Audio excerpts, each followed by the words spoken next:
طرح حیدرآباد کے بڑے اداروں میں ایک معتبر نام ادارہ اشرف العلوم ہے، وہاں کے نہایت ہی باصلاحیت اور نہایت ہی محترم شخصیت، نوجوانوں بڑوں سب کے دلوں میں راج کرنے والے، سب کے دلوں پر حکومت کرنے والی شخصیت حضرت مولانا مفتی صاحب قاسمی دامت برکاتہ العالیہ ہے۔ اور ماشاء اللہ میں نے 6-7 سال پہلے سنا کہ حضرت کا خطاب قطب شاہی مسجد پریم نگر خیرت آباد میں ہوتا ہے، لوگ دور پر دور آپ کا خطاب سننے کے لیے تشریف لاتے ہیں، اور حضرت مکاتب کی طرف بہت زیادہ دھیان دیتے ہیں، بڑی فکر انگیزی سے کام لے رہے ہیں۔ حضرت کا وقت بہت قیمتی ہے، یقیناً ہمارے لیے باعث مسرت اور سعادت ہے کہ حضرت نے اپنا اتنا قیمتی وقت نکالا اور حضرت کو سفر میں جانا ہے کہ میں بلا تاخیر یہ بتاتا چلوں کہ ماشاء اللہ آپ کا یہ مدرسہ محمدیہ قائم ہوئے 8 سال ہوئے ہیں، اب تک یہاں سے 29 طالب علموں نے حفظ کیا۔ اس سال کے 7 طلبہ کو ملا لیں تو 36 طلبہ مکمل حافظ ہو گئے ماشاءاللہ۔ 90 بچے دارالقامہ میں ہیں، کل طلبہ کی تعداد 140 ہے، 7 اساتذہ بھی یہ خدمات انجام دے رہے ہیں۔ میں بلا تاخیر حضرت والا حضرت مولانا مفتی عبدالعزیز مہدی صاحب کو اس شعر کے ساتھ کہ کس شعر کی آمد ہے کہ رنگ کانپ رہا ہے، کس شعر کی آمد ہے کہ رنگ کانپ رہا ہے، رنگ ایک طرف چرخ کہن کانپ رہا ہے۔ حضرت مولانا مفتی عبدالعزیز مہدی صاحب قاسمی دامت برکاتہ۔ السلام علیکم ورحمۃ اللہ وبرکاتہ۔ الحمد لله نحمده ونستعينه ونستغفره ونؤمن به ونتوكل عليه ونعوذ بالله من شرور أنفسنا ومن سيئات أعمالنا، من يهد الله فلا مضل له ومن يضلل فلا هادي له، ونشهد أن لا إله إلا الله وحده لا شريك له، ونشهد أن سيدنا ونبينا وحبيبنا وشفيعنا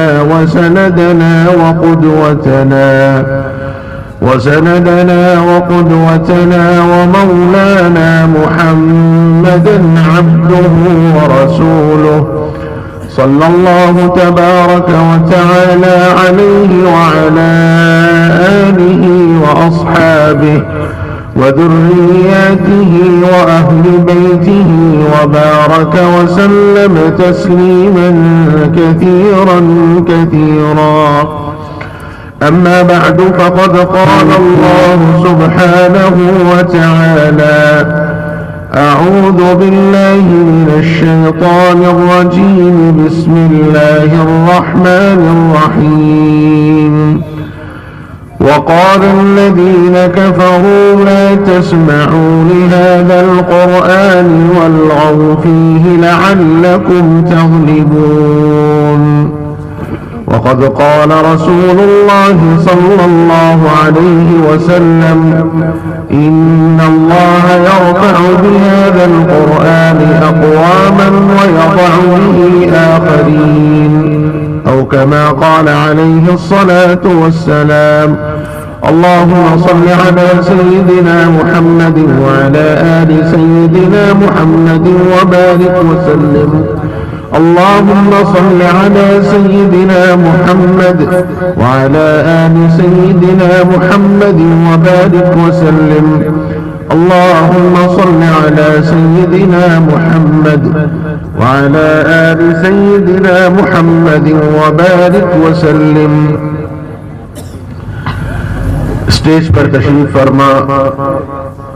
حضرات اکابر علماء کرام، اور معزز سامعین طلبہ اعزام، چونکہ وقت بالکل کم ہے اور اصل آپ حضرات کو اکابر علماء کی بات سننا ہے، خصوصیت کے ساتھ میرے استاد محترم حضرت مولانا مفتی شاہد صاحب دامت برکاتہم، جن سے میں نے افتاء میں تعلیم حاصل کی ہے، میرے استاد بھی ہیں، ان حضرات اکابر کے سامنے کچھ بات کرنے کی ہمت بالکل بھی نہیں ہے، لیکن کچھ باتیں اپنے بڑوں سے سیکھی ہوئی اور اپنے بڑوں سے سنی ہوئی باتیں آپ حضرات کی خدمت میں امانتاً عرض کرنے کا خیال ہے۔ بہت مختصر سے وقت میں اپنی بات ختم کروں گا۔ اللہ رب العزت نے قرآن مجید کی جو آیت میں نے ابھی تلاوت کی ہے، حق تعالی جل شانہ نے اس میں مکہ المکرمہ کی ایک کیفیت کو اور حالات کو بیان فرمایا۔ قرآن اللہ کا کلام ہے، عظمت والا کلام ہے، اور اس کلام کی اہمیت اور اس کی عقیدت، اس کا احترام اور اس کے مقام کو قرآن نے خود بیان کیا۔ لو انزلنا هذا القرآن على جبل لرأيته خاشعا متصدعا من خشية الله، کہ اگر اس قرآن کو ہم پہاڑ پر نازل فرماتے، پہاڑ جو مخلوق میں سب سے مضبوط ترین مخلوق ہے، فرمایا کہ اگر ہم اس قرآن کو پہاڑ پر نازل فرماتے تو اے مخاطب تم دیکھتے کہ وہ پہاڑ اللہ کے خوف سے ریزہ ریزہ ہو کر ٹوٹ جاتا، بکھر جاتا۔ یہ قرآن جو اللہ کا کلام ہے، اس کی اہمیت کو سمجھنے کے واسطے سیدنا حضرت جابر رضی اللہ عنہ کی وہ روایت ہم لوگوں کے سامنے ہونی چاہیے، جس میں حضرت جابر رضی اللہ عنہ فرماتے ہیں کہ اللہ کے نبی صلی اللہ علیہ وسلم پر ایک مرتبہ وحی آئی، اور جب وحی آتی تو کیفیت اس انداز سے بیان کی گئی ہے کہ اللہ کے نبی اگر کھڑے ہوتے تو بیٹھ جاتے، اور اگر بیٹھے ہوتے تو حضور لیٹ جاتے، گر جاتے، اگر اونٹ پر سوار ہوتے تو پیشانی مبارک اونٹ کے کوہان سے لگ جاتی، جس میں مبارک پر کپ کپی طاری ہوتی، اور سینے مبارک سے ایک آواز نکلتی، اور اس آواز کو حدیث پاک میں بتلایا گیا جیسے ہانڈی میں پانی ڈال کر جب ہانڈی کو ابالا جائے تو جو آواز آتی ہے، ایسی آواز قلب اطہر سے نکلتی تھی، پیشانی مبارک سے پسینہ بہتا تھا، اور جب وحی کے آثار ختم ہوتے تو اللہ کے نبی صلی اللہ علیہ وآلہ وسلم اپنی پیشانی سے پسینہ پوچھ کے قرآن کا پیغام لوگوں تک پہنچاتے۔ یہ اتنا بوجھ ہوتا تھا قلب اطہر پر، قرآن جب نازل ہوتا تو آقا کی یہ کیفیت ہو جایا کرتی تھی۔ حضرت جابر فرماتے ہیں کہ ایک مرتبہ میں حضور میری مانڈی پر سر رکھ کر لیٹے ہوئے تھے، وہ چار زانو بیٹھے ہوئے تھے، مانڈی سے بیٹھے ہوئے تھے، اور اس درمیان حضرت جابر رضی اللہ عنہ فرماتے ہیں کہ حضور پر وحی کے آثار طاری ہوئے، اور اتنا بوجھ محسوس ہوا کہ اللہ کے نبی صلی اللہ علیہ وسلم پر سفید کپڑا اڑا دیا گیا، اور میرے پاؤں پر ایسا محسوس ہونے لگا کہ اللہ کے نبی صلی اللہ علیہ وسلم کا سر مبارک نہیں بلکہ احد پہاڑ میری مانڈی پر رکھ دیا گیا، اتنا بھاری ہو گیا تھا حضور اکرم صلی اللہ علیہ وسلم کا سر مبارک، اور بوجھ کی وجہ سے، وزن کی وجہ سے میں بے چین ہونے لگا۔ جب وحی کے آثار ختم ہوئے تو اللہ کے نبی صلی اللہ علیہ وسلم نے مجھ سے پوچھا کہ جابر کیا ہوا؟ تو میں نے عرض کیا کہ یا رسول اللہ ایسا محسوس ہوتا تھا کہ یہ قرآن آپ کا سر مبارک نہیں بلکہ احد پہاڑ میرے پاؤں پر اور میری مانڈی پر رکھا گیا۔ جناب رسول اللہ صلی اللہ علیہ وسلم نے فرمایا کہ یہ قرآن کا بوجھ ہے جو اللہ تعالیٰ میرے سینے پر نازل فرماتے ہیں۔ تو یہ قرآن ہے جو اللہ نے اپنے حبیب سیدنا حضرت محمد الرسول اللہ صلی اللہ تعالی علیہ وآلہ وسلم پر نازل فرمایا۔ یہ قرآن کی آیات کو سن کر، قرآن کی آیات پر لوگ غور و فکر کر کے جب اسلام میں مستقل طور پر داخل ہونے لگے اور دن بدن تعداد بڑھتے جانے لگی تو مشرکین مکہ میں عجیب فکریں ہونے لگی کہ کیا کیا جائے، کون سا طریقہ اختیار کیا جائے کہ جس وجہ سے ہم مسلمانوں کو ایمان میں داخل ہونے سے روکیں۔ مختلف پلاننگیں ہوئی، مختلف مشورے ہوئے، اور اس میں ایک پلان، ایک مشورہ جس کو قرآن مجید نے بیان کیا اس آیت کے اندر جو میں نے خطبے میں پڑھا۔ حق تعالیٰ جل شانہ فرماتے ہیں کہ کافروں نے یوں کہا لا تسمعوا لهذا القرآن، کہ تم لوگ اس قرآن مجید کو مت سنو، اور جب قرآن پڑھا جائے تو والغوا فیہ، اس میں شور شرابہ کرو، آوازیں لگاؤ، تاکہ قرآن کو سننے سے لوگ باز رہیں اور ایمان لانے سے لوگ اپنے آپ کو روکے رکھیں۔ یہ مشرکین مکہ کی ایک پلاننگ تھی جس کو قرآن مجید نے بیان کیا، والغوا فیہ لعلکم تغلبون، تاکہ تم غالب ہو جاؤ، تاکہ تم اپنے پلان میں کامیاب ہو جاؤ کہ جب آدمی قرآن کو نہیں سنے گا تو اس کے نتیجے میں وہ ایمان سے ہاتھ دھو بیٹھے گا، ایمان میں داخل نہیں ہوگا۔ اس کا نتیجہ یہ ہوا کہ وہ لوگ جب اللہ کے نبی صلی اللہ علیہ وسلم اللہ کا پیغام سنانے کے لیے جاتے تو باضابطہ مشرکین کا ایک گروہ حضور کے پیچھے چلتا، بعض روایات میں یہ کہ وہ مٹی اڑاتے ہوئے چلتا اور یوں کہتے کہ لوگوں ان کی بات نہ سنو۔ لیکن اللہ نے جب اس قرآن کو غالب کیا اور اس قرآن مجید کے ذریعے اللہ تعالیٰ نے لوگوں کے دلوں کو پھیرا، اسی بات کو نبی اکرم صلی اللہ علیہ وآلہ وسلم نے فرمایا ان اللہ یرفع بهذا القرآن اقواما ويضع به آخرین، کہ اللہ تعالیٰ اس قرآن کے ذریعے لوگوں کو بلند کرے گا، اس قرآن کے ذریعے لوگوں کے مقام و مرتبے کو بلند کرے گا، اور اسی قرآن کے ذریعے اللہ لوگوں کو رسوا بھی کرے گا، اللہ تعالیٰ اسی قرآن کے ذریعے اوروں کو ضائع بھی کرے گا۔ اس لیے اس قرآن کی قدر و قیمت کو سمجھنا چاہیے۔ یہ قرآن جو اللہ کا کلام ہے، اللہ تعالیٰ نے اس قرآن کی حفاظت کے لیے مختلف ذریعے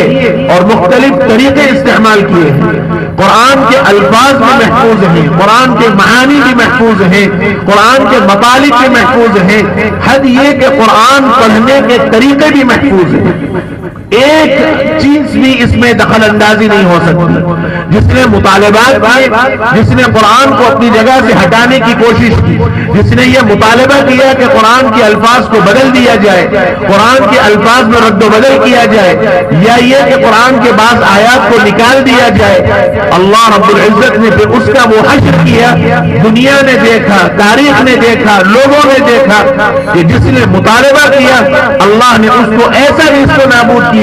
کہ وہ دھوبی کا کتا نہ گھر کا رہا نہ گھاٹ کا رہا۔ آپ جانتے ہیں جس نے بہت اچھل کود بچائی، قرآن کی آیات کو نکالنے کا مطالبہ کیا، ایسا ہوا کہ اللہ نے اسلام سے ہٹا دیا، اسلام سے ہٹا دیا تو نہ اوروں نے بھی ایکسپٹ نہیں کیا، نتیجہ یہ کہ اسے وہاں سے اپنوں نے بھی نکال دیا، غیروں نے بھی نکال دیا، وہ بیچارہ کہیں کا نہیں رہا۔ یہ ایک نہیں، ایسی دسیوں مثالیں ہیں جس نے قرآن کا مذاق اڑایا، جس نے قرآن سے کھلواڑ کیا، اللہ تعالیٰ نے اس کو نیست و نابود کیا۔ قرآن کے الفاظ اللہ رب العزت نے حفاظ کے سینوں کے ذریعے محفوظ کرایا، قرآن کے معانی اور مفاہیم کو اللہ نے علماء کرام کے سینوں سے محفوظ کرایا، قرآن کے پڑھنے کے انداز کو اللہ تعالیٰ نے حضرات قراء کرام کے سینوں سے محفوظ کرایا۔ قرآن کا کوئی لفظ، کوئی معنی، کوئی پڑھنے کا طریقہ غیر محفوظ نہیں ہے۔ ہر ایک محفوظ ہے. دنیا کی یہ واحد کتاب ہے جو مکمل طور پر محفوظ ہے. یحرفون الکلم عن مواضعه ونسوا حظا مما ذکروا به. توریت ہو، انجیل ہو، زبور ہو، کوئی کتاب کے بعد میں یہ گارنٹی نہیں دی جا سکتی جو مکمل طور پر محفوظ ہے سوائے قرآن مجید کے، جس کے متعلق حق تعالیٰ جل مجدہ نے فرمایا انا نحن نزلنا الذکر وانا له لحافظون. ہم ہی ہیں جو اس قرآن کو نازل کرنے والے ہیں اور ہم ہی ہیں جو اس قرآن کی حفاظت کرنے والے ہیں. اس لیے قابل مبارکباد ہیں وہ طلبہ کرام جن کے سینوں نے قرآن مجید کو محفوظ کیا ہے. الحمدللہ 10 طلبہ کی تعداد ہے جو جنہوں نے اس سال قرآن کو محفوظ کیا اور حافظ بنے. انشاءاللہ دستار بندی ان لوگوں کی ہوگی. اس وقت جو سب سے زیادہ ضرورت ہے، میں اپنے اکابر اور اپنے بڑوں کی بات آپ کو نقل کرتا ہوں کہ اس وقت ہم سب کو متحد ہونے کی ضرورت ہے. آج پورے طور پر پوری پلاننگ کے ساتھ، پوری سازشوں کے ساتھ مسلمانوں کو ایمان سے اور ایمان کے طریقوں سے، قرآن کی تعلیمات سے ہٹانے کی پوری پلاننگ کی جا رہی ہے. 1-2 نہیں، 70 سالوں کی یہ محنت ہے جو آج محنت رنگ لا رہی ہے، جس کے نتیجے میں آج مختلف قسم کے حالات اور مختلف قسم کی پریشانیوں سے مسلمانوں کو دوچار کیا جا رہا ہے. ایسے مواقع پر مسلمانوں کا کام ہے کہ وہ اپنے مدارس کی، وہ اپنے مکاتب کی اس انداز سے حفاظت کریں. اس لیے یہ عاجز عام طور پر کہتا ہے اور خصوصیت کے ساتھ کہتا ہے کہ ہندوستان کا مسلمان 2 چیزوں پر کبھی بھی کمپرومائز نہیں کر سکتا. چاہے حالات کچھ آ جائیں، مسائل کچھ ہو جائیں، پریشانیاں جس انداز کی بھی آ جائیں، 2 چیزوں پر ہندوستان کا مسلمان کبھی کمپرومائز نہیں کر سکتا. ایک اپنے ایمان، اپنے توحید، اللہ کی وحدانیت، نبی کی رسالت، اسلام کے عقائد، اسلام کی تعلیمات، اور دوسرا اپنے وطن عزیز کی حفاظت. ان 2 چیزوں پر کبھی کمپرومائز نہیں ہو سکتا. ہم اپنے ملک میں رہیں گے، اپنی جانوں کا نذرانہ اپنے وطن کے لیے پیش کریں گے، لیکن ہم اپنے اسلام کے دامن کو بھی نہیں چھوڑیں گے. اسلام کا دامن کو سانپ رگڑتے ہوئے، اسلام پر عمل کرتے ہوئے ہم اپنے وطن عزیز کی بھی حفاظت کریں گے، اور ضرورت پڑی تو اپنی جان کا نذرانہ بھی پیش کریں گے. جیسے ہمارے اکابر نے، ہمارے اسلاف نے ہندوستان کی آزادی کے واسطے جو قربانیاں پیش کی ہیں، غیروں نے اتنے اپنے پسینے نہیں بہائے جتنے مسلمانوں نے اپنا خون بہایا ہے. اس لیے آج جس کی سب سے زیادہ ضرورت ہے وہ اپنی نسلوں کی، اپنے نونہالوں کی، اپنے نیو جنریشن کے ایمان اور عقائد کی حفاظت کی ضرورت ہے. بقول ہمارے حضرت والا دامت برکاتہم حضرت مولانا شاہ جمال الرحمان صاحب دامت برکاتہم نے ایک مجلس میں فرمایا کہ اس وقت کا جو حالات اور ماحول ہے وہ اس طرح دیکھنے میں آ رہا ہے کہ ہم اپنے بچوں کو صبح کو ایمان اور اسلام کی حالت میں اسکول بھیج رہے ہیں، لیکن اللہ نہ کرے کہ ہمارے بچے اسکول سے واپس آئیں تو ارتداد والی کیفیت لے کر آئے. یہ ماحول لایا جا رہا ہے. اس وقت جو نیو ایجوکیشن پالیسی آئی ہے، اکابر علماء سے آپ سنتے رہتے ہیں، یہ پالیسی ہندوستان میں نافذ ہونے کی پوری پلاننگ ہے، بلکہ ہونے والی ہے، اور بعض اسٹیٹس میں تو یقینی طور پر ہو چکی ہے. اگر یہ پالیسی نافذ ہوتی ہے تو پھر آگے کی ہماری نسلوں اور ہمارا نیو جنریشن لوگوں کے ایمان اور عقائد کی حفاظت کرنا بہت مشکل ہو جائے گا. اس لیے ان مدارس کی، ان خانقاہوں کی اور ان اکابر کی، علماء کی آپ اپنے آپ قدر سمجھیں. ان علماء سے اپنے آپ کو مربوط رکھیں. یہ علماء وہ ہیں جو اپنی جان کا نذرانہ پیش کر کے امت کو اللہ اور اس کے رسول کی تعلیمات پیش کرتے ہیں. میں کئی واقعات آپ کے سامنے رکھ سکتا ہوں اس وقت کے جو دل دہلا دینے والے واقعات ہیں، اور ایسے خطرناک پلاننگ کے ساتھ مسلمانوں کو ایمان سے ہٹانے کی فکریں اور سازشیں کی جا رہی ہیں کہ اچھے ایجوکیٹڈ لوگ ہیں لیکن ایمان اور عقائد اسلام سے وہ ناواقف ہیں. بڑی بڑی عمروں کے ہمارے بچے بلوغت کی عمروں کو پہنچ رہے ہیں، لیکن ان کو صحیح معنوں میں غسل کے فرائض، وضو کے فرائض، حتیٰ کہ نماز کے فرائض اور نماز کے طریقہ تک علم نہیں ہے. اس لیے مکاتب کی، خانقاہوں کی حفاظت ضروری ہے، اور ایسے مکاتب جہاں بچوں کو منظم طور پر ایمان اور عقائد کی تعلیم دی جاتی ہو، اگر ہم اس پر سنجیدگی سے غور نہیں کریں گے، اگر ہم اس پر سنجیدگی سے نوٹ نہیں لیں گے، تو پھر اللہ نہ کرے کل خدا نہ خاصہ کل آقا کی خدمت میں میدان حشر میں اگر اللہ کے نبی صلی اللہ علیہ وآلہ وسلم ہم لوگوں سے گرفت فرما لے تو پھر ہم کہیں کے نہیں رہ پائیں گے۔ پوری پلاننگ کے ساتھ مدارس کو بند کرنے کی سازشیں کی جا رہی ہیں، مختلف طریقوں سے مدارس کے اندر انوالومنٹ کیا جا رہا ہے، اور اس کے نتیجے میں یہ کوششیں کی جا رہی ہیں کہ ان لوگوں کو ان کے ایمان سے ہٹایا جائے۔ اس لیے اگر مدارس والے اور ہم عوام کے طور پر مدارس کا، علماء کا اور دینی خدام کا اگر ہم ساتھ نہیں دیں گے تو پھر اللہ نہ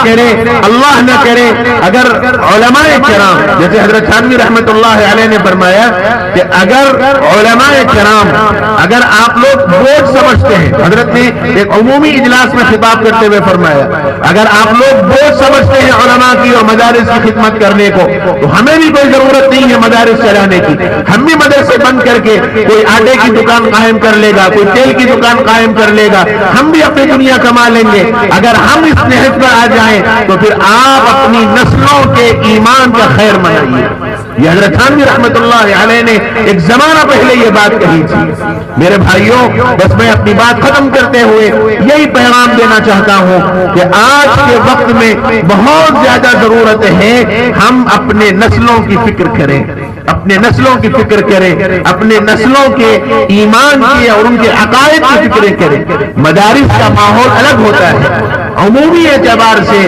ایسے واقعات ہیں سنتے ہوئے بھی لرزہ آتا ہے۔ یہ اکابر علماء سے انشاءاللہ آپ سنیں گے کیسے اس وقت ملک کے حالات ہیں۔ اس وقت سب سے بڑی ضرورت ہے میں اور آپ متحد ہو کر، متفق ہو کر مدارس کی